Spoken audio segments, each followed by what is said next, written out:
ದರ್ಶನ್ ಜಾಮೀನು ಅರ್ಜಿಯ ವಿಚಾರಕ್ಕೆ ಸಂಬಂಧಪಟ್ಟಂತೆ ಹಿರಿಯ ವಕೀಲ ಸಿವಿ ನಾಗೇಶ್ ವಾದವನ್ನ ಮಂಡಿಸ್ತಾ ಇದ್ದಾರೆ. ದರ್ಶನ್ ಮಧ್ಯಂತರ ಬೇಲ್ ಮುಗಿಯುವ ದಿನವೇ ಸರ್ಜರಿ ಅಂತ ಕೂಡ ಈಗ ಮಾಹಿತಿಯನ್ನ ಹಂಚಿಕೊಳ್ತಾ ಇದ್ದಾರೆ. ಅಂದ್ರೆ 11ನೇ ತಾರೀಕು ಸರ್ಜರಿಗೆ ಸಿದ್ಧತೆ ಆಗಿದೆ ಅಂತ ಹೇಳ್ತಾರೆ. ಅಂದೇ ಸರ್ಜರಿ ಮಾಡೋಕೆ ವೈದ್ಯರಿಂದ ಸಿದ್ಧತೆಯನ್ನ ಮಾಡಿಕೊಳ್ಳಲಾಗಿದೆ ಅನ್ನೋದ್ರ ಬಗ್ಗೆ ಕೋರ್ಟ್ನ ಮುಂದೆ ಮಾಹಿತಿಯನ್ನ ಹಂಚಿಕೊಂಡಿದ್ದಾರೆ. ಇನ್ನು ಅದರ ಜೊತೆಗೆ ಬೇರೆ ವಿಚಾರಗಳ ಬಗ್ಗೆ ಕೂಡ ಹೇಳ್ತಾ ಇದ್ದಾರೆ. SPP ವಾದಕ್ಕೆ ಏನಾದರೂ ಆಧಾರವಿದೆಯಾ ಅನ್ನುವಂಥ ಪ್ರಶ್ನೆಯನ್ನು ಇದೇ ಸಂದರ್ಭದಲ್ಲಿ ಮಾಡ್ತಾ ಇದ್ದಾರೆ. ಯಾರಿಗೆ ಇವರು ಕತೆ ಹೇಳ್ತಾರೆ ಅಂತ ಸಿವಿ ನಾಗೇಶ್ ಪ್ರತಿವಾದವನ್ನು ಮಂಡಿಸ್ತಾ ಇದ್ದಾರೆ. 14 ಆರೋಪಿಗಳು ಹೊಡೆದಿದ್ದಕ್ಕೆ ಎಲ್ಲ ಕಡೆ ರಕ್ತ ಬಂದಿದೆ. 14 ಆರೋಪಿಗಳನ್ನು ಹೊಡೆದಿದ್ದಾರೆ. SPP ವಾದಕ್ಕೆ ಏನಾದರೂ ಆಧಾರ ಅನ್ನೋದು ಇದೆಯಾ ಅಂತ ಪ್ರಶ್ನೆ ಮಾಡ್ತಾ ಇದ್ದಾರೆ. ಇವರು ಯಾರಿಗೆ ಕತೆ ಹೇಳ್ತಾ ಇದ್ದಾರೆ ಅಂತ ಸಿವಿ ನಾಗೇಶ್ ಇಲ್ಲಿ ಪ್ರತಿವಾದವನ್ನು ಮಾಡ್ತಾ ಇದ್ದಾರೆ. ದರ್ಶನ್ ವಕೀಲರು ಈ ರೀತಿಯಾಗಿ ವಾದವನ್ನು ಮಂಡಿಸ್ತಾ ಇರುವಂಥದ್ದು. ಇಲ್ಲಿವರೆಗೂ SPP ವಾದವನ್ನು ಮಂಡಿಸಿದ್ರು. 13 ರಕ್ತಗಾಯಗಳಿಗಿದೆ. ಈ ಕಥೆಯನ್ನು ಯಾರಿಗೆ ಹೇಳ್ತಾ ಇದ್ದಾರೆ ಇವರು ಅಂತ ಕೇಳ್ತಾ ಇದ್ದಾರೆ. ತನಿಖಾಧಿಕಾರಿಗೆ ಅನುಕೂಲಕರವಾಗುವಂತೆ ವೈದ್ಯರ ವರದಿಯನ್ನು ನೀಡಿದ್ದಾರೆ. ಬಾಸುಂಡೆಯ ಗಾಯಗಳಿಂದ ರಕ್ತ ಚಿಮ್ಮೋಕೆ ಸಾಧ್ಯ ಇಲ್ಲ ಅಂತ ಹೇಳ್ತಾ ಇದ್ದಾರೆ.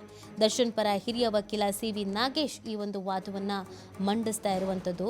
13 ರಕ್ತ ಗಾಯಗಳಿಂದ ರಕ್ತ ಚಿಮ್ಮೋಕೆ ಸಾಧ್ಯ ಇಲ್ಲ, ಅದು ಬಾಸುಂಡೆಯ ಗಾಯಗಳಿಂದ ರಕ್ತ ಚಿಮ್ಮೋಕೆ ಸಾಧ್ಯ ಇಲ್ಲ ಅಂತ ಹೇಳ್ತಾ ಇದ್ದಾರೆ. ಇವರು ಕತೆ ಹೇಳ್ತಾ ಇದ್ದಾರೆ ಅಂತ ಹೇಳ್ತಿದ್ದಾರೆ. ಇನ್ನು 13 ರಕ್ತ ಗಾಯಗಳಿದ್ವು ಅನ್ನೋದಕ್ಕೆ ಯಾವುದೇ ಆಧಾರಗಳು ಕೂಡ ಇಲ್ಲ ಅಂತ ದರ್ಶನ್ ಪರ ಹಿರಿಯ ವಕೀಲ ಸಿವಿ ನಾಗೇಶ್ ವಾದವನ್ನು ಮಂಡಿಸ್ತಾ ಇದ್ದಾರೆ. ಈ ಸಿವಿ ನಾಗೇಶ್ ವಾದ ಹೇಗಿದೆ ಅಂತ ಅಂದರೆ SPP ಕತೆ ಹೇಳ್ತಾ ಇದ್ದಾರೆ ಅಂತ ಪ್ರಾಸಿಕ್ಯೂಷನ್ ಜೊತೆ ಸೇರಿ ವೈದ್ಯರು ವರದಿಯನ್ನು ತಿರುಚಿದ್ದಾರೆ. ಮತ್ತೆ ಸಾಕ್ಷಿದಾರ ಪುನೀತ್ ಸಾಕ್ಷಿ ಉಲ್ಲೇಖಿಸಿ ನಾಗೇಶ್ ವಾದವನ್ನು ಮಂಡಿಸ್ತಾ ಇದ್ದಾರೆ. 4 ತಿಂಗಳ ಬಳಿಕ ಪುನೀತ್ 2ನೇ ಹೇಳಿಕೆಯನ್ನು ದಾಖಲು ಮಾಡಿಕೊಳ್ಳಲಾಗಿದೆ. 14 ಆರೋಪಿಗಳು ಹೊಡೆದಿದ್ದಕ್ಕೆ ಎಲ್ಲ ಕಡೆ ರಕ್ತ ಬಂದಿದೆ ಅಂತ ಇವರು ವಾದವನ್ನು ಮಂಡಿಸ್ತಾರೆ. ಸಾಕ್ಷಿಗಳ ಹೇಳಿಕೆಯನ್ನು ತಡವಾಗಿ ತೆಗೆದುಕೊಂಡಿದ್ದಾರೆ.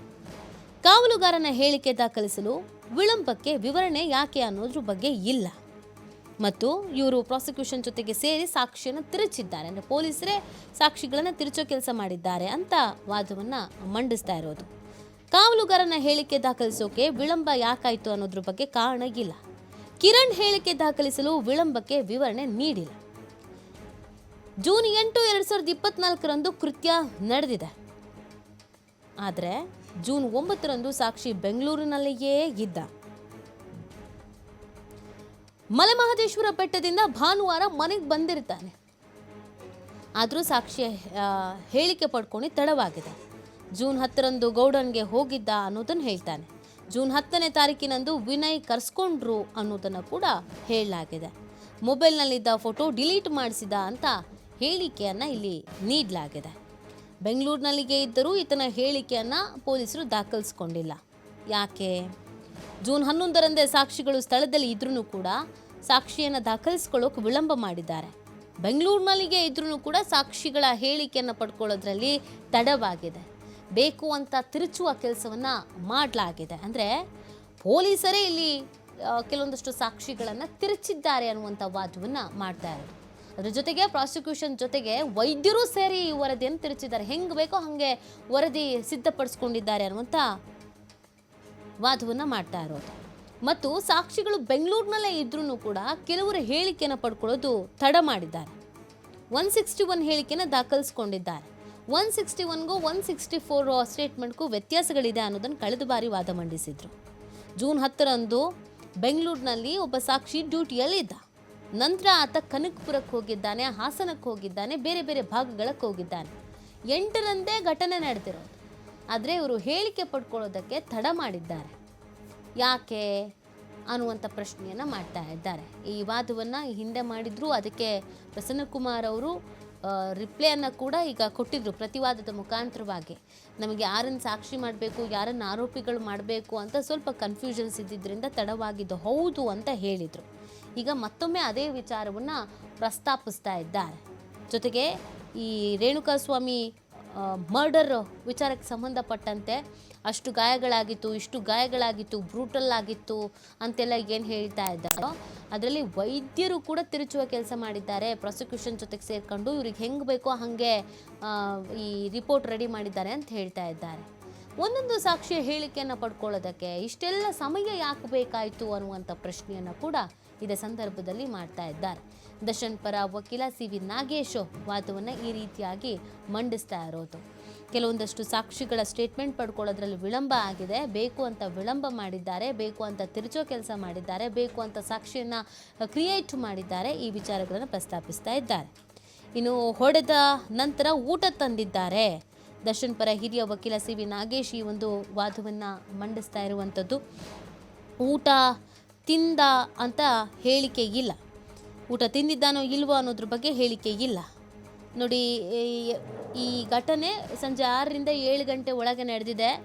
ಊಟ ಮಾಡಿದ ನಂತರ ಆಗಿರುವಂಥದ್ದು ಅಂತ SP ವಾದವನ್ನು ಮಂಡಿಸ್ತಾ ಇದ್ರು.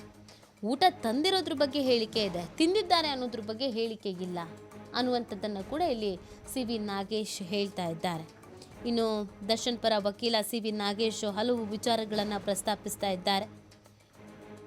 ದರ್ಶನ್ ಪರ ವಕೀಲ ಸಿ.ವಿ. ನಾಗೇಶ್ ಕೆಲವೊಂದು ವಿಚಾರಗಳನ್ನು ಹೇಳ್ತಾ ಇದ್ದಾರೆ. SP ವಾದ ಅಂತ್ಯವಾದ ನಂತರ ಅದಕ್ಕೆ ಕೌಂಟರ್ ಕೊಡುವಂಥ ಕೆಲಸವನ್ನು ಮಾಡಲಾಗ್ತಾ ಇದೆ. ದರ್ಶನ್ ಪರ ವಕೀಲ ಸಿ.ವಿ. ನಾಗೇಶ್ ವಾದ ಮುಕ್ತಾಯವಾಗಿದೆ. ದರ್ಶನ್ ಪರ ಹಿರಿಯ ವಕೀಲ ಸಿ.ವಿ. ನಾಗೇಶ್ ಇಲ್ಲಿವರೆಗೂ ವಾದವನ್ನು ಮಂಡಿಸ್ತಾ ಇದ್ರು. ವಾದ ಮುಕ್ತಾಯ ಆಗಿದೆ ಅನ್ನುವ ಅಪ್ಡೇಟ್ ಸಿಗ್ತಾ ಇದೆ. ಅಲ್ಲಿಗೆ ಎರಡೂ ಕಡೆಯ ವಾದ ಮುಕ್ತಾಯ ಆಗಿದೆ. ಸೊ ನೆಕ್ಸ್ಟ್ ಏನಾಗುತ್ತೆ ಅನ್ನೋದು ಕುತೂಹಲ. ಪೊಲೀಸರು ಸಂಗ್ರಹಿಸಿದ್ದ ವಿಚಾರಗಳ ಬಗ್ಗೆ ದರ್ಶನ್ ವಕೀಲರು ಒಂದಷ್ಟು ಪಾಯಿಂಟ್ಸ್ ಅನ್ನ ಹೇಳಿದ್ರು. ದರ್ಶನ್ ವಕೀಲರು ಕೇಳಿದ ಪ್ರಶ್ನೆಗಳಿಗೆ SP ಒಂದಷ್ಟು ವಿಚಾರಗಳನ್ನು ಹೇಳಿದ್ರು. ಇದೆಲ್ಲದರ ನಡುವೆ ಎರಡೂ ಕಡೆಯ ವಾದ ಮುಕ್ತಾಯ ಆಗಿದೆ. ದರ್ಶನ್ ಪರ ಸಿ.ವಿ. ನಾಗೇಶ್ ಏನು ವಾದವನ್ನು ಮಾಡ್ತಾ ಇದ್ರು ಆ ವಾದ ಮುಕ್ತಾಯ ಆಗಿದೆ. ವಾಟ್ ನೆಕ್ಸ್ಟ್ ಅನ್ನೋದು ಪ್ರಶ್ನೆ. ಇದೀಗ SP ಮತ್ತೆ ವಾದವನ್ನು ಮಂಡಿಸ್ತಾರಾ, ಪ್ರತಿ ಉತ್ತರವನ್ನ ಕೊಡ್ತಾರಾ ಅಥವಾ ಏನಾಗತ್ತೆ ಅನ್ನೋದನ್ನ ಕಾದು ನೋಡಬೇಕು. ಕೆಲವೊಂದಷ್ಟು ವಿಚಾರಗಳನ್ನು ಇಲ್ಲಿ ಪಾಯಿಂಟ್ಗಳನ್ನು ರೈಸ್ ಮಾಡಿರೋದ್ರಿಂದ ಸಹಜವಾಗಿ ಅದಕ್ಕೆ ಉತ್ತರ ಕೊಡಬೇಕಾಗತ್ತೆ. ಸೊ ಹಾಗಾಗಿ ಉತ್ತರವನ್ನು ಕೊಡುವಂಥ ಕೆಲಸವನ್ನು ಈಗಲೇ ಮಾಡಲಾಗತ್ತಾ? ಯಾಕಂದರೆ SP ಹೇಳಿದ ಕೆಲವೊಂದಷ್ಟು ಪ್ರಶ್ನೆಗಳಿಗೆ ಸಿ.ವಿ. ನಾಗೇಶ್ ವಾದವನ್ನು ಮಂಡಿಸಿದ್ರು. ಒಂದಷ್ಟು ಪ್ರಶ್ನೆಗಳನ್ನು ಅವರು ಕೇಳಿದ್ರು, ಅದರ ಜೊತೆಗೆ ಉತ್ತರವನ್ನು ಕೂಡ ಕೊಟ್ಟರು. ಇದೀಗ ಮುಂದಿನ ನಡೆಗೇನು ಅಂದರೆ ಮುಂದೆ ಏನಾಗುತ್ತೆ ಅನ್ನೋದನ್ನು ನೋಡಬೇಕಾಗತ್ತೆ. ದರ್ಶನ್ ಪರ ವಕೀಲ ಸಿ.ವಿ. ನಾಗೇಶ್ ವಾದ ಸದ್ಯಕ್ಕೆ ಮುಕ್ತಾಯ ಆಗಿದೆ ಅನ್ನೋದ್ರ ಬಗ್ಗೆ ಅಪ್ಡೇಟ್ ಸಿಗ್ತಾಗಿದೆ. ಇವತ್ತು ದರ್ಶನ್ಗೆ ಬೇಲ್ ಸಿಗಬಹುದು ಅನ್ನುವಂಥ ನಿರೀಕ್ಷೆನ ಇಟ್ಟು ಕಾಯಲಾಗ್ತಾ ಇತ್ತು. ಕ್ಷಣ ಕ್ಷಣಕ್ಕೂ ಕುತೂಹಲಕ್ಕೆ ಕಾರಣವಾಗ್ತಾ ಇತ್ತು ವಾದ ಮತ್ತು ಪ್ರತಿವಾದ. ಎರಡೂ ಕಡೆಯಿಂದ ವಾದವನ್ನು ಪ್ರಬಲವಾಗಿ ಮಂಡಿಸಲಾಗಿದೆ. ಈ ಕೊಲೆ ಪ್ರಕರಣದಲ್ಲಿ ದರ್ಶನ್ ಪಾತ್ರವೇ ಇಲ್ಲ ಅಂತ ದರ್ಶನ್ ಪರ ವಕೀಲರು, ಇಲ್ಲಿ ದರ್ಶನ್ ಪಾತ್ರ ಇದೆ ಅಂತ SP ವಾದ. ಎರಡೂ ಕಡೆಯಿಂದಲೂ ಕೂಡ ಪ್ರಬಲವಾದಂಥ ವಾದವನ್ನು ಮಂಡಿಸಲಾಗಿದೆ. ಸಾಕ್ಷಿಗಳನ್ನು ತಿರುಚಿದ್ದಾರೆ, ಸಾಕ್ಷಿಗಳನ್ನು ರೀಕ್ರಿಯೇಟ್ ಮಾಡಿದ್ದಾರೆ ಅನ್ನುವಂಥ ಒಂದು ಆರೋಪ ಪೊಲೀಸರ ಮೇಲೆ. ಸಿ.ವಿ. ನಾಗೇಶ್ ವಾದ ಮಾಡ್ತಾ ಇದ್ದಾರೆ. A8 ಬಟ್ಟೆಗೆ ಬದಲಾಗಿದೆ, ಪೊಲೀಸರು ಸಂಗ್ರಹಿಸಿದ್ದು ಬೇರೆ, ಹಾಕಿರೋದು ಬೇರೆ, ಈ ವಿಚಾರಗಳನ್ನು ಅವರು ಹೇಳ್ತಾ ಇದ್ರು. ಇಲ್ಲೇನೋ ಮ್ಯಾಜಿಕ್ ನಡೆದಿದೆ ಅಂತ ನಾಗೇಶ್ ವ್ಯಂಗ್ಯವಾಗಿ ಹೇಳಿದ್ದಾರೆ. ಅಲ್ಲಿ ಹಾಕಿರೋ ಬಟ್ಟೆನೇ ಬೇರೆ, ಇವರು ಸಂಗ್ರಹಿಸಿರೋ ಬಟ್ಟೆನೇ ಬೇರೆ, ಏನೋ ಮ್ಯಾಜಿಕ್ ಆಗಿದೆ ಬಿಡಿ ಅಂತ ವ್ಯಂಗ್ಯವಾಗಿ ಹೇಳಿದ್ದಾರೆ. ಕೆಲವೊಂದಷ್ಟು ವಿಚಾರಗಳನ್ನು ಸಿ.ವಿ. ನಾಗೇಶ್ ಇಲ್ಲಿ ರೈಸ್ ಮಾಡ್ತಾ ಇರೋದು. ಪೊಲೀಸರು ಎಡವಟ್ಟುಗಳನ್ನು ಮಾಡಿದ್ದಾರೆ, ಈ ತನಿಖೆಯಲ್ಲಿ ಲೋಪದೋಷಗಳಾಗಿದೆ, ಹೇಳಿರೋ ಬಟ್ಟೆನೇ ಯಾವುದೋ, ವಶಪಡಿಸ್ಕೊಂಡಿರೋ ಬಟ್ಟೆನೇ ಯಾವುದೋ, ಹಾಕಿರೋ ಶೂಸೇ ಯಾವುದೋ, ವಶಪಡಿಸ್ಕೊಂಡಿರೋ ಚಪ್ಪಲಿ, ಇವೆಲ್ಲವೂ ಕೂಡ ವ್ಯತ್ಯಾಸ ಇದೆ, ಇಲ್ಲೇನೋ ಮ್ಯಾಜಿಕ್ ಆಗಿದೆ, ಪೊಲೀಸರು ಸಂಗ್ರಹಿಸಿದ್ದು ಬೇರೆ, ಹಾಕಿರೋದು ಬೇರೆ, ಫೋಟೋದಲ್ಲಿ ಇರೋದು ಬೇರೆ, ಹಾಕಿರೋದು ಬೇರೆ, ಇಲ್ಲೇನೋ ಮ್ಯಾಜಿಕ್ ನಡೆದಿದೆ ಅಂತ ವ್ಯಂಗ್ಯವಾಗಿ ಮಾತನಾಡ್ತಾ ಇದ್ದಾರೆ ನಾಗೇಶ್. ವಾದವನ್ನು ಮಂಡಿಸ್ತಾ ಇದ್ದಾರೆ. ಸಂದೇಶ್ ಚೌಧರಿಯಿಂದ SP ವಾದಕ್ಕೆ ಪ್ರತಿವಾದವನ್ನ ಮಾಡಲಾಗ್ತಾ ಇದೆ. ಸಂದೇಶ್ ಚೌಧರಿ ಅವರಿಂದ ಇದೀಗ SP ವಾದಕ್ಕೆ ಪ್ರತಿವಾದ. ಆರೋಪಿ ಲಕ್ಷ್ಮಣ್ ಪರ ವಾದವನ್ನ ಮಂಡಿಸ್ತಾ ಇದ್ದಾರೆ ಸಂದೇಶ್ ಚೌಟ. ಈ ಕೊಲೆ ಪ್ರಕರಣದಲ್ಲಿ ಭಾಗಿಯಾಗಿದ್ರಲ್ಲ, ಎಲ್ಲರೂ ಜಾಮೀನಿನ ನಿರೀಕ್ಷೆಯಲ್ಲಿ ಇದ್ದಾರೆ. ಎಲ್ಲರ ಪರವಾಗಿ ವಾದ ಆಗ್ತಾ ಇದೆ. ಇದೀಗ ಲಕ್ಷ್ಮಣ್ ಪರ ಸಂದೇಶ್ ಚೌಟ ವಾದವನ್ನು ಮಂಡಿಸ್ತಾ ಇದ್ದಾರೆ. SPP ಇಲ್ಲಿ ಲಕ್ಷ್ಮಣ್ನ ಪಾತ್ರ ಏನು, ಲಕ್ಷ್ಮಣ್ ಏನೆಲ್ಲ ಪಾತ್ರ ವಹಿಸಿದ್ದಾನೆ ಅನ್ನೋದ್ರ ಬಗ್ಗೆ ಹೇಳ್ತಾ ಇದೆ. ಅದಕ್ಕೆ ಪ್ರತಿವಾದವನ್ನು ಮಾಡಲಿದ್ದಾರೆ ಸಂದೇಶ್ ಚೌಟ. ಆರೋಪಿ ಲಕ್ಷ್ಮಣ್ ಪರವಾಗಿ ವಾದವನ್ನು ಮಂಡಿಸ್ತಾ ಇದ್ದಾರೆ ಸಂದೇಶ್ ಚೌಟ. ಸೊ ಏನು ವಾದವನ್ನು ಮಾಡ್ತಾ ಇದ್ದಾರೆ, ಅವರ ಉತ್ತರಗಳು ಏನೇನು ಆಗಿರುತ್ತೆ, ಇದೆಲ್ಲವೂ ಕೂಡ ಇಂಪಾರ್ಟೆಂಟ್ ಆಗುತ್ತೆ. ಯಾರಿಗಾದರೂ ಬೇಲ್ ಸಿಗುತ್ತಾ ಅನ್ನುವಂಥ ನಿರೀಕ್ಷೆಯಲ್ಲಿ, ಕುತೂಹಲದಲ್ಲಿ ಸಹಜವಾಗಿ ದರ್ಶನ್ ಅಭಿಮಾನಿಗಳು ಇದ್ದಾರೆ. ದರ್ಶನ್ ಪರವಾಗಿ ವಾದ ಮುಕ್ತಾಯ ಆಗಿದೆ. ಈಗ ಲಕ್ಷ್ಮಣ್ ಪರವಾಗಿ ಸಂದೇಶ್ ಚೌಟ ವಾದವನ್ನು ಮಂಡಿಸ್ತಾ ಇದ್ದಾರೆ. ಲಕ್ಷ್ಮಣ್ನ ಪಾತ್ರ ಏನು ಅನ್ನೋದ್ರ ಬಗ್ಗೆ SPP ವಾದವನ್ನು ಮಂಡಿಸಿದ್ರು. ಲಕ್ಷ್ಮಣ್ ಏನೆಲ್ಲ ಮಾಡಿದ್ದಾನೆ, ಅವನ ಪಾತ್ರ ಏನು ಎತ್ತ ಅನ್ನೋದ್ರ ಬಗ್ಗೆ ವಾದವನ್ನು ಮಂಡಿಸಿದ್ರು.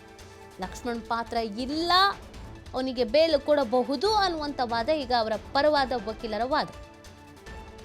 ಸಂದೇಶ್ ಚೌಟ ಲಕ್ಷ್ಮಣ್ ಪರ ವಾದವನ್ನು ಮಂಡಿಸ್ತಾ ಇದ್ದಾರೆ ಅನ್ನುವಂಥ ಮಾಹಿತಿ ಸಿಗ್ತಾ ಇದೆ. ದರ್ಶನ್ ಪರವಾಗಿ ವಕೀಲ CV ನಾಗೇಶ್ ವಾದವನ್ನು ಮಂಡಿಸಿದ್ರು. ಇದಾದ ನಂತರ ಇದೀಗ ಸಂದೇಶ್ ಚೌಟ SPP ಅವರ ವಾದಕ್ಕೆ ಪ್ರತಿವಾದವನ್ನು ಮಾಡ್ತಾ ಇದ್ದಾರೆ. ಲಕ್ಷ್ಮಣ್ಣ ಪಾತ್ರವೇನು ಅನ್ನೋದ್ರ ಬಗ್ಗೆ, ಲಕ್ಷ್ಮಣ್ಣ ಪಾತ್ರ ಏನೂ ಇಲ್ಲ ಅನ್ನೋದ್ರ ಬಗ್ಗೆ ಇದೀಗ ವಾದವನ್ನು ಮಂಡಿಸಲಾಗ್ತಾಗಿದೆ. ಇವತ್ತು ಬೇಲ್ ಸಿಗುತ್ತಾ ಅಥವಾ ತೀರ್ಪು ಕಾಯ್ದಿರಿಸಲಾಗತ್ತಾ ಅಥವಾ ಮುಂದೂಡಲಾಗತ್ತಾ, ಈ ಎಲ್ಲ ಪ್ರಶ್ನೆಗಳ ನಡುವೆ ಮಧ್ಯಂತರ ಜಾಮೀನು ವಿಸ್ತರಣೆ ಆಗತ್ತಾ ಆಗಲ್ವಾ, ಜೈಲಿಗೆ ಹೋಗಲೇಬೇಕಾ, 11ನೇ ತಾರೀಕು ಆಪರೇಷನಿಗೆ ರೆಡಿ ಆಗ್ತಾರಾ, 3 ತಿಂಗಳು ಬೆಡ್ ರೆಸ್ಟ್ ಬೇಕಾ, ಅದಕ್ಕೆ ಕೋರ್ಟ್ ಸಮ್ಮತಿ ಸಿಗುತ್ತಾ, ಎಲ್ಲವೂ ಕೂಡ ಕುತೂಹಲಕ್ಕೆ ಕಾರಣವಾಗ್ತಾ ಇದೆ. ಹೈಕೋರ್ಟ್ನಲ್ಲಿ ಈಗ ಎರಡೂ ಕಡೆಯ ವಕೀಲರ ವಾದ ಪ್ರತಿವಾದ ಅಂತ್ಯವಾಗಿದೆ. ಇವತ್ತು ಆಲ್ಮೋಸ್ಟ್ ಹೈಕೋರ್ಟ್ ಆದೇಶವನ್ನು ಕಾಯ್ದಿರಿಸುವಂಥ ಸಾಧ್ಯತೆ ಇದೆ. ದರ್ಶನ್ ಪರ ವಕೀಲರ ವಾದವೂ ಅಂತ್ಯವಾಗಿದೆ, SPP ವಾದವೂ ಅಂತ್ಯ ಆಗಿದೆ. ಎರಡೂ ಕಡೆಯ ವಾದ ಮತ್ತು ಪ್ರತಿವಾದವನ್ನು ಆಲಿಸಲಾಗಿದೆ. ಇವತ್ತು ತೀರ್ಪು ಪ್ರಕಟ ಆಗತ್ತಾ ಅಥವಾ ಕಾಯ್ದಿರಿಸ್ತಾರಾ ಅಥವಾ ಮುಂದೂಡಲಾಗತ್ತಾ ನೋಡಬೇಕು. ಇದೀಗ ಸದ್ಯಕ್ಕೆ ಕೋರ್ಟ್ನಲ್ಲಿ ಲಕ್ಷ್ಮಣ್ ಪರವಾಗಿ ವಾದವನ್ನು ಮಂಡಿಸಲಾಗ್ತಾ ಇದೆ. ಲಕ್ಷ್ಮಣ್ ಪರವಾಗಿ ಅವರ ವಕೀಲ ಸಂದೇಶ್ ಚೌಟ ವಾದವನ್ನು ಮಂಡಿಸ್ತಾ ಇದ್ದಾರೆ. ಈ ಕೇಸ್ನಲ್ಲಿ ಏನು ಬೆಳವಣಿಗೆ ಆಗಬಹುದು, ಯಾಕಂದರೆ ದರ್ಶನ್ ಪರ ವಕೀಲರು ವಾದ ಮಂಡಿಸುವಂಥ ಸಂದರ್ಭದಲ್ಲಿ ಪೊಲೀಸರ ಮೇಲಿಗೆ ಒಂದಷ್ಟು ಆರೋಪಗಳನ್ನು ಮಾಡಿದರು. ಇಲ್ಲಿ ಸಾಕ್ಷಿ ನಾಶ, ಸಾಕ್ಷಿ ತಿರುಚೋದು, ಇದೆಲ್ಲದರ ನಡುವೆ ಕ್ರಿಯೇಟ್ ಮಾಡುವಂಥ ಕೆಲಸಕ್ಕೂ ಕೂಡ ಮುಂದಾಗಲಾಗಿದೆ ಅಂತ. ಕೆಲವೊಂದಷ್ಟು ಲೋಪದೋಷಗಳಾಗಿದೆ ಈ ತನಿಖೆಯಲ್ಲಿ, ಸಾಕ್ಷಿಗಳ ಸಂಗ್ರಹದಲ್ಲಿ, ಸಾಕ್ಷಿಗಳ ಸ್ಟೇಟ್ಮೆಂಟನ್ನು ಪಡ್ಕೊಳ್ಳುವ ನಿಟ್ಟಿನಲ್ಲಿ ಅನ್ನೋದೆಲ್ಲವನ್ನ ಹೇಳಿದ್ರು. ಈ ಎರಡೂ ಕಡೆಯ ವಾದ ಅಂತ್ಯ ಆಗಿದೆ, ದರ್ಶನ್ ಪರವಾಗಿ, ಪೊಲೀಸರ ಪರವಾಗಿ.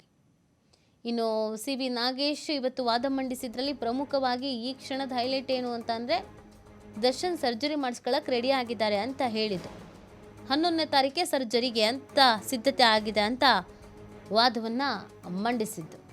ಅಲ್ಲಿಗೆ 11ನೇ ತಾರೀಕು ಅವರ ಮಧ್ಯಂತರ ಜಾಮೀನು ಮುಕ್ತಾಯ ಆಗ್ತಾ ಇತ್ತು. ಈಗ 11ಕ್ಕೇ ಆಪರೇಷನ್ನು ಅಂತ ಹೇಳ್ತಾ ಇದ್ದಾರೆ. ಹಾಗಾಗಿ ಆ ಮಧ್ಯಂತರ ಜಾಮೀನಿನ ಅವಧಿ ವಿಸ್ತರಣೆ ಆಗಬಹುದಾದ ಸಾಧ್ಯತೆಗಳು ಹೆಚ್ಚಾಗಿದೆ. 11ನೇ ತಾರೀಕು ಆಪರೇಷನ್ನು ಅಂತ ಹೇಳಿದರೆ ಇನ್ನೇನು ಮಾಡೋಕ್ಕಾಗತ್ತೆ. ಆಲ್ರೆಡಿ ಮುಂಚಿತವಾಗಿ ಮೊದಲೇ ಹೇಳ್ಬಿಟ್ರು, ನಾವು ಡಾಕ್ಟರ್ಸ್ ಮೇಲೆ ಒತ್ತಡ ಹೇರೋಕ್ಕಾಗಲ್ಲ, ಅವರ ಹೆಲ್ತ್ ಕಂಡೀಷನ್, ಅವರ ಆರೋಗ್ಯ ಹೇಗಿದೆ ಅನ್ನೋದ್ರ ಮೇಲೆ ಡಾಕ್ಟರ್ಸ್ ಹೇಳೋದು, ನಾವು ಹಿಂಗೆ ಕೊಡಿ ಹಾಗೆ ಕೊಡಿ ಅಂತ ಹೇಳೋಕ್ಕಾಗಲ್ಲ ಅಂತ ಹೇಳಿದರು. ಇಲ್ಲಿವರೆಗೂ ಅವರ ಬಾಡಿನೇ ಸಪೋರ್ಟ್ ಮಾಡಿಲ್ಲ, BP ವೇರಿಯೇಷನ್ ಆಗಿದೆ ಮತ್ತು ಅವ್ರು ರೆಡಿನೂ ಇರಲಿಲ್ಲ ಸರ್ಜರಿ ಮಾಡಿಸ್ಕೊಳ್ಳೋದಕ್ಕೆ. ಈಗಿನ್ನೇನು ಬೇಲ್ ಮುಗಿತಾ ಬಂದಾಗ ಆಯಿತು ಮಾಡಿಸ್ಕೊತೀನಿ ಅಂತ ಹೇಳಿದ್ದಾರಂತೆ. ಹಾಗಾಗಿ 11ನೇ ತಾರೀಕು ಸರ್ಜರಿಗೆ ಈಗ ಆಲ್ರೆಡಿ ಡಾಕ್ಟ್ರು ಸಿದ್ಧತೆ ಮಾಡ್ಕೊಂಡಿದ್ದಾರಂತೆ. 11ನೇ ತಾರೀಕು ಸರ್ಜರಿ ಅಂತ ಆದರೆ BP ಕಂಟ್ರೋಲಿಗೆ ಬಂದು ಅವತ್ತು ಆದರೆ ಮತ್ತು ಆಮೇಲೆ 2 ರಿಂದ 3 ತಿಂಗಳು ಬೆಡ್ ರೆಸ್ಟ್ ಬೇಕಾಗತ್ತೆ ಅನ್ನೋದನ್ನು ಕೂಡ ಹೇಳ್ತಾ ಇದ್ದಾರೆ. ಸೊ ಬೆಡ್ ರೆಸ್ಟ್ ಅಂತಂದರೆ ಅಲ್ಲಿಗೆ ಮಾರ್ಚ್ವರೆಗೂ. ಸೊ ಈ ಎಲ್ಲ ವಾದ ಪ್ರತಿವಾದವನ್ನು ಆಲಿಸಿರುವಂಥ ಕೋರ್ಟ್ ಏನು ತೀರ್ಪು ಕೊಡಬಹುದು ಅನ್ನೋದು ಪ್ರಶ್ನೆ. 11ನೇ ತಾರೀಕಿಗೆಲ್ಲ ಮಧ್ಯಂತರ ಜಾಮೀನು ಮುಕ್ತಾಯ ಆಗಿಬಿಡುತ್ತೆ. ನಾಳೆ ಒಂದೇ ದಿನ ಬಾಕಿ ಇರೋದು. ಇದರ ನಡುವೆ ರೆಗ್ಯುಲರ್ ಬೇಲ್ಗೂ ಸಂಬಂಧಪಟ್ಟಂತೆ ಕೋರ್ಟ್ನಿಂದ ಏನು ಆದೇಶ ಬರಬಹುದು ಅನ್ನುವಂಥ ಕುತೂಹಲ ಇದೆ. ಕಾಯ್ದಿರಿಸುವಂಥ ಸಾಧ್ಯತೆಗಳು ದಟ್ಟವಾಗಿದ್ದಂಗಿದೆ. ಎರಡೂ ಕಡೆಯ ವಾದ ಅಂತ್ಯ ಆಗಿದೆ. ಮೇ ಬಿ ತೀರ್ಪನ್ನೇನಾದರೂ ಕಾಯ್ದಿರಿಸುವಂಥ ಸಾಧ್ಯತೆ ಇದೆ ಅಂತ ಕಾಣಿಸುತ್ತೆ. ನೋಡ್ಬೇಕೇನಾಗತ್ತೆ ಅಂತ. ಕೋರ್ಟ್ನಲ್ಲಾಗುವಂಥ ಬೆಳವಣಿಗೆಯ ಬಗ್ಗೆ ಸಹಜವಾಗಿ ಕುತೂಹಲ ಆಗಿದೆ. ಪ್ರತಿಯೊಬ್ಬರ ಚಿತ್ತವೂ ಕೂಡ ಇದೀಗ ಕೋರ್ಟ್ನತ್ತ. ಇವತ್ತಾದರೂ ಬೇಲ್ ಸಿಗುತ್ತಾ ಸಿಗಲ್ವಾ, ಏನಾಗುತ್ತೆ ಅನ್ನುವಂಥ ಕುತೂಹಲ ಆಗಿತ್ತು. ಈಗ ಎರಡೂ ಕಡೆಯ ಪ್ರಬಲವಾದಂಥ ವಾದವನ್ನು ಆಲಿಸಲಾಗಿದೆ.